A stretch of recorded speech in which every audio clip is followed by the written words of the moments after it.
ఓం శాంతి. November 9వ తారీఖు 2024 ఉదయం మురళి. ఓం శాంతి. బాబ్దాదా మధువనము. ఈరోజు మధుర మహావాక్యాలు. బాబా చెప్తున్నారు, మధురమైన పిల్లలైన మిమ్మల్ని భక్తాత్మల నుండి జ్ఞాని ఆత్మలుగా, పతితుల నుండి పావనంగా చేసేందుకు తండ్రి వచ్చారు. ప్రశ్న: జ్ఞానయుక్తమైన పిల్లలు ఎల్లప్పుడూ ఏ చింతనలో ఉంటారు? జవాబు: నేను అవినాశి ఆత్మను. ఈ శరీరము వినాశనమయ్యేది. నేను 84 శరీరాలను ధరించాను. ఇప్పుడిది అంతిమ జన్మ. ఆత్మ ఎప్పుడూ చిన్నదిగా పెద్దదిగా అవ్వదు. చిన్నదిగా పెద్దదిగా అయ్యేది శరీరమే. ఈ కళ్ళు శరీరంలో ఉన్నాయి, కానీ కళ్ళతో చూసేది ఆత్మనైన నేను. బాబా ఆత్మలకే జ్ఞాన 3వ నేత్రమునిస్తారు. వారు కూడా శరీరాన్ని ఆధారంగా తీసుకోనంత వరకు చదివించలేరు. జ్ఞానయుక్తమైన పిల్లలెప్పుడూ ఇలాంటి చింతనే చేస్తారు. ఓం శాంతి. ఇలా అనింది ఎవరు? ఆత్మనే. అవినాశి ఆత్మ శరీరము ద్వారా అంటుంది. శరీరము మరియు ఆత్మలో ఎంత తేడా ఉంది! ఈ పంచతత్వాల శరీరము పెద్ద తోలుబొమ్మ వలె తయారవుతుంది. భలే చిన్నదిగా ఉన్నా ఆత్మ కంటే ఎప్పుడూ పెద్దదిగానే ఉంటుంది. మొదట చాలా చిన్నదిగా ఉన్న పిండము కొంచెము పెద్దదైనప్పుడు ఆత్మ అందులో ప్రవేశిస్తుంది. శరీరము పెద్దదవుతూ ఇంత పెద్దదైపోతుంది. ఆత్మ చైతన్యమైనది కదా. ఆత్మ ప్రవేశించనంత వరకు శరీరము దేనికి పనికిరాదు. ఎంతో గొప్ప తేడా ఉంది. మాట్లాడేది, నడిచేది కూడా ఆత్మనే. అది ఎంతో సూక్ష్మమైన బిందువు. అది ఎప్పుడూ చిన్నదిగా పెద్దదిగా అవ్వదు, వినాశనమవ్వదు. నేను అవినాశి ఆత్మను. శరీరము వినాశనమయ్యేదేనని ఇప్పుడు పరమాత్మ తండ్రి అర్థం చేయించారు. అందులో నేను ప్రవేశించి పాత్రను అభినయిస్తాను. ఈ విషయాల గురించి మీరిప్పుడు మాత్రమే ఆలోచిస్తారు. ఇంతకు ముందు మీకు ఆత్మ గురించి గాని పరమాత్మ గురించి గాని తెలీదు. కేవలం ఓ పరమపిత పరమాత్మ అని నామమాత్రానికి అనేవారు. స్వయాన్ని ఆత్మగా భావించేవారు. తర్వాత ఎవరో మీరే పరమాత్మ అని అనేశారు. అలా తెలిసిన వారెవరు? ఈ భక్తి మార్గపు గురువులు, శాస్త్రాలు. సత్యయుగములో ఇలా ఎవ్వరూ చెప్పరు. మీరు నా పిల్లలని ఇప్పుడు తండ్రి అర్థం చేయించారు. ఆత్మ సహజమైనది, శరీరము అసహజమైనది, మట్టితో తయారైనది. ఆత్మ ఉంటేనే శరీరము మాట్లాడుతుంది, నడుస్తూ ఉంటుంది. ఇప్పుడు పిల్లలైన ఆత్మలకు ఆ తండ్రే వచ్చి అర్థం చేయించారు. నిరాకార శివబాబా ఈ సంగమయుగంలోనే ఈ శరీరములో వచ్చి వినిపిస్తున్నారు. ఈ కళ్ళు శరీరములోనే ఉంటాయి. ఇప్పుడు తండ్రి జ్ఞానచక్షువునిస్తారు.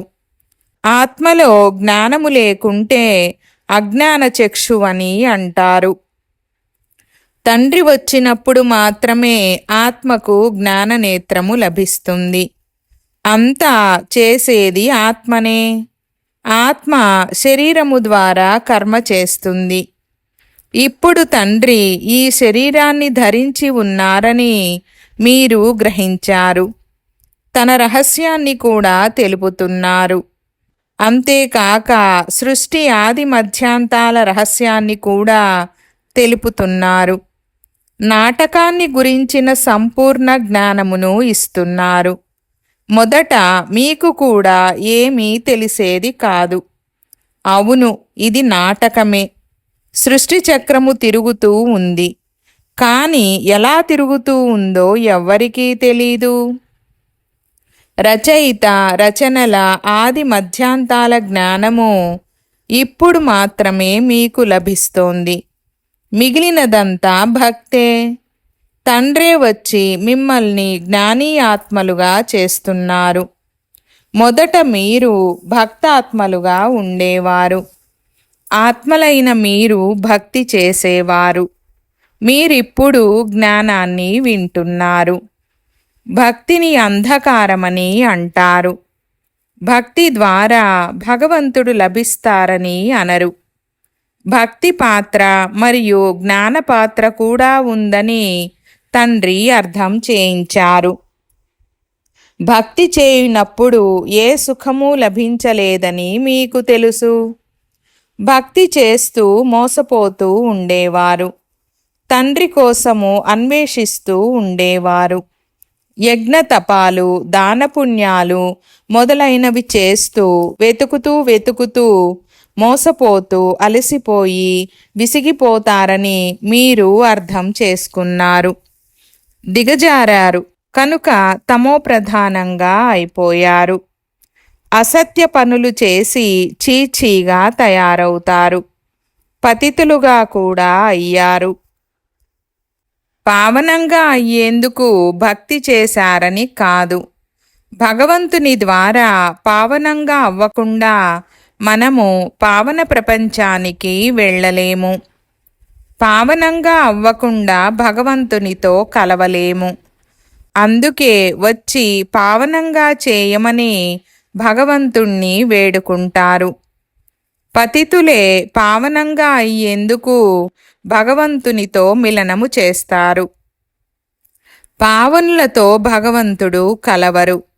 సత్యయుగంలోని లక్ష్మీనారాయణులతో భగవంతుడు మిలనము చేస్తారా? భగవంతుడే వచ్చి పతితులైన మిమ్మల్ని పావనంగా చేస్తారు. తర్వాత మీరు ఈ శరీరాన్ని వదిలేస్తారు. పావనంగా అయితే ఈ తమోప్రధాన పతిత సృష్టిలో ఉండలేరు. తండ్రి మిమ్మల్ని పావనంగా చేసి అదృశ్యమైపోతారు.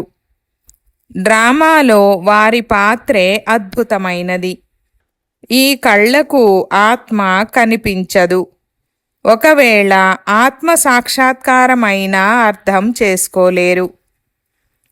మీరు ఫలానా వారని అందరి గురించి తెలుసుకోగలరు, స్మృతిస్తారు.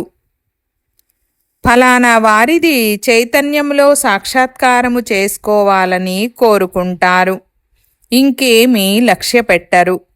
సరే, చైతన్యంగా సాక్షాత్కారం అవుతారనుకోండి. ఆ తర్వాత ఏమవుతుంది? సాక్షాత్కారమై మళ్ళీ అదృశ్యమైపోతారు. అల్పకాల క్షణభంగుర సుఖము పొందే ఆశ పూర్తవుతుంది. దానిని అల్పకాల క్షణభంగుర సుఖమని అంటారు. సాక్షాత్కారం అవ్వాలనే కోరిక ఉండేది, అది పూర్తయింది. కానీ ఇక్కడ ముఖ్యమైన విషయమేమిటంటే పతితుల నుండి పావనంగా అయితే దేవతలుగా అవుతారు, అనగా స్వర్గములోకి వెళ్తారు. శాస్త్రాలలో కల్పము లక్షల సంవత్సరాలని రాసేశారు. కలియుగము ఇంకా 40,000 సంవత్సరాలుందని భావిస్తారు. కానీ వాస్తవానికి కల్పమంతా కలిసి 5,000 సంవత్సరాలే అని తండ్రి తెలిపిస్తున్నారు. కనుక మానవులు అంధకారములో ఉన్నారు కదా. దీనినే గాఢాంధకారమని అంటారు. జ్ఞానము ఎవరిలోనూ లేదు. అదంతా భక్తి. రావణుడు వచ్చినప్పటి నుండే భక్తి ప్రారంభమైంది. తండ్రి జ్ఞానముతో వస్తారు. తండ్రి నుండి ఒక్కసారి మాత్రమే జ్ఞాన వారసత్వము లభిస్తుంది. పదే పదే లభించదు. అక్కడ మీరు ఎవ్వరికి జ్ఞానమివ్వరు, అవసరమే లేదు.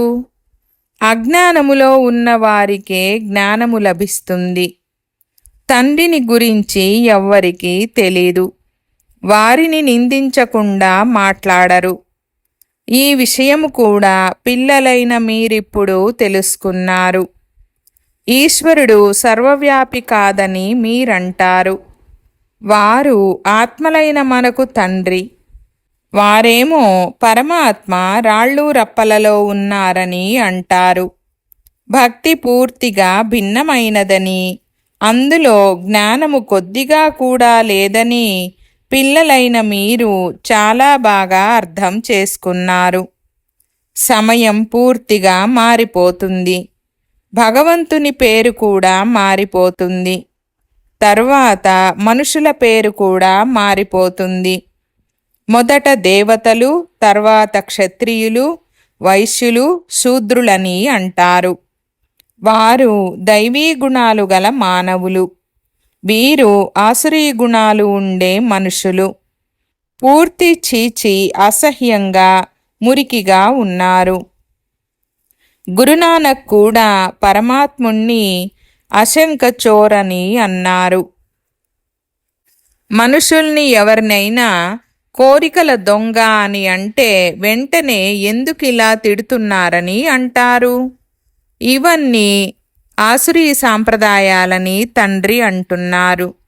రావణ సాంప్రదాయమేదో, రాముని సాంప్రదాయమేదో తండ్రి మీకు స్పష్టపరిచి తెలుపుతున్నారు. గాంధీజీ కూడా మాకు రామరాజ్యము కావాలని అనేవారు. రామరాజ్యంలో అందరూ నిర్వికారులుగా ఉంటారు. రావణ రాజ్యంలోని వారంతా వికారులుగా ఉన్నారు. దీని పేరే వేశ్యాలయము, రౌరవ నరకము కదా. ఇప్పటి మానవులు విషయ వైతరణీ నదిలో పడి ఉన్నారు. మనుషులు, జంతువులు అందరూ సమానంగా ఉన్నారు. మనుషులకు ఏ మహిమ లేదు. పంచవికారాలపై పిల్లలైన మీరు విజయము పొంది మనుషుల నుండి దేవతా పదవిని పొందుతారు. మిగిలిన వారంతా సమాప్తమైపోతారు. దేవతలను సంపూర్ణ నిర్వికారులని, అసురులను సంపూర్ణ వికారులని అంటారు. వారు 16 కళా సంపూర్ణులు. వీరు ఏ కళలు లేనివారు. అందరూ కళావిహీనమైన వారు. ఇప్పుడు తండ్రి కూర్చొని పిల్లలకు అర్థం చేయిస్తున్నారు. పాత ఆసురీ ప్రపంచాన్ని పరివర్తన చేసేందుకు తండ్రి వస్తారు. రావణరాజ్యపు వేశ్యాలయమును శివాలయంగా చేస్తారు. వారు ఇక్కడే త్రిమూర్తి భవనము, త్రిమూర్తి మార్గమని పేర్లు పెట్టారు. ఇంతకుముందు ఈ పేర్లేవి ఉండేవి కావు. ఇప్పుడేం జరగాలి? ఈ మొత్తం ప్రపంచమంతా ఎవరిది? పరమాత్మదే కదా.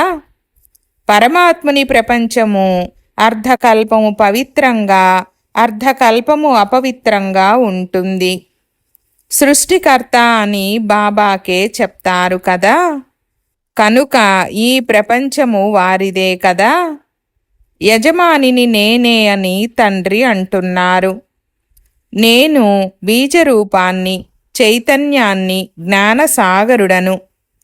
నాలో పూర్తి జ్ఞానమంతా ఉంది. మరెవ్వరిలోనూ ఈ జ్ఞానము లేదు. ఈ సృష్టి ఆది మధ్యాంతాల జ్ఞానము బాబాలోనే ఉందని మీరు తెలుసుకోగలరు. మిగిలినవన్నీ కట్టుకథలే, ప్రలోభాలే, ప్రగల్భాలే. ముఖ్యమైన అసత్యమేమిటంటే మీరు నన్ను రాయి రప్పలలో, కుక్క పిల్లిలో ఉన్నారని అనుకొని కూర్చొని ఉన్నారు. మీకు ఎంత దుర్దశ పట్టింది. కొత్త ప్రపంచ మానవులకు, పాత ప్రపంచ మానవులకు రాత్రికి పగలుకున్నంత వ్యత్యాసముంది. అర్ధకల్పము నుండి అపవిత్ర మనుషులు పవిత్ర దేవతలకు నతమస్తకులై నమస్కరిస్తారు. మొట్టమొదట శివబాబానే పూజిస్తారని పిల్లలకు అర్థం చేయించారు. ఆ శివబాబాయే మిమ్మల్ని పూజారుల నుండి పూజ్యులుగా చేస్తారు. రావణుడు మిమ్మల్ని పూజ్యుల నుండి పూజారులుగా చేస్తాడు. మళ్ళీ తండ్రి డ్రామా ప్లాన్ అనుసారంగా మిమ్మల్ని పూజ్యులుగా చేస్తారు. రావణుడు మొదలైన పేర్లైతే ఉన్నాయి కదా. దసరా ఉత్సవాలకు విదేశాల నుండి ఎంతో మందిని ఆహ్వానిస్తారు. కానీ అర్థము ఏమాత్రమూ తెలీదు. దేవతలను ఎంతగానో నిందిస్తారు. ఇలాంటి విషయాలు అసలు లేనే లేవు. ఈశ్వరుడు నామరూపాలకు భిన్నమని అంటారు, అనగా లేరని అర్థము. అలాగే ఇక్కడ తయారు చేసే నాటకాలు మొదలైనవేవి వాస్తవానికి లేనే లేవు. ఇదంతా మానవుల బుద్ధి. మనుష్య మతమును ఆసురీ మతమని అంటారు. యథా రాజా రాణి తథా ప్రజలు, అందరూ అలాగే తయారవుతారు. దీనిని దానవ ప్రపంచమంటారు. అందరూ ఒకరినొకరు నిందించుకుంటూ ఉంటారు. ఆత్మ అని తెలుసుకొని తండ్రి స్మృతిలో కూర్చోండి. అజ్ఞాన కాలములో పరమాత్మ పైన ఉంటారని భావించేవారు. కానీ ఇప్పుడు తండ్రి ఇక్కడకు వచ్చారని తెలుసు.